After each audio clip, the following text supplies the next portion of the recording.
Alright folks, for this presentation I'm going to be discussing the negotiations that occurred between YouTube and Warner Music Group in 2009 regarding the licensing of Warner Music's music videos.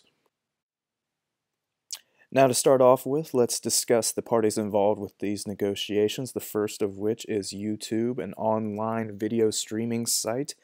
YouTube is actually currently the leading video streaming site in the world. It actually holds over 40% of all videos streamed online, and as of 2013 is the #1 music discovery device.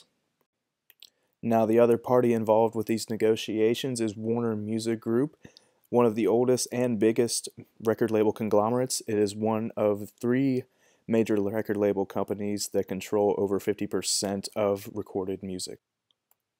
So the beginning of the negotiations that took place started in December 2008 when Warner Music Group made the huge decision to essentially pull all of the music videos from YouTube that they had copyrights to, and in it they were essentially demanding a larger share of advertising revenue that YouTube earned by streaming their videos.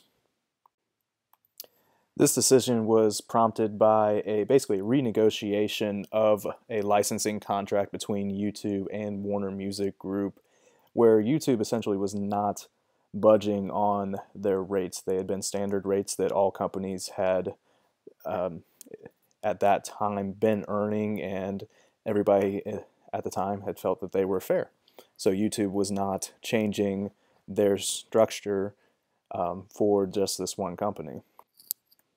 And YouTube's interests throughout these negotiations were honestly very understandable. One, the whole reason they were in these negotiations with Warner Music Group was their underlying interest to provide excellent service for their users and just give them the music content and music video content that people were in demand for. And Warner had this giant catalog that it owned that people wanted to hear and watch.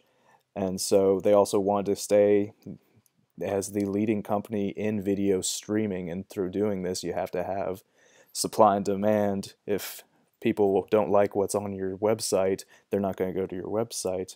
And they also felt like they wanted to be fairly compensated for the huge market impact they were providing for Warner Music Group through their millions and billions of viewers that visited the site. And now Warner Music Group's interests during these negotiations were a little bit more reactionary to the current industry trends that were happening in the music industry.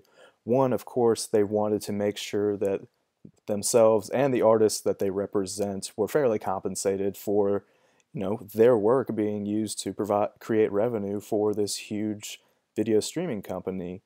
And they started to demand, the reason they were demanding higher share in the advertising money is because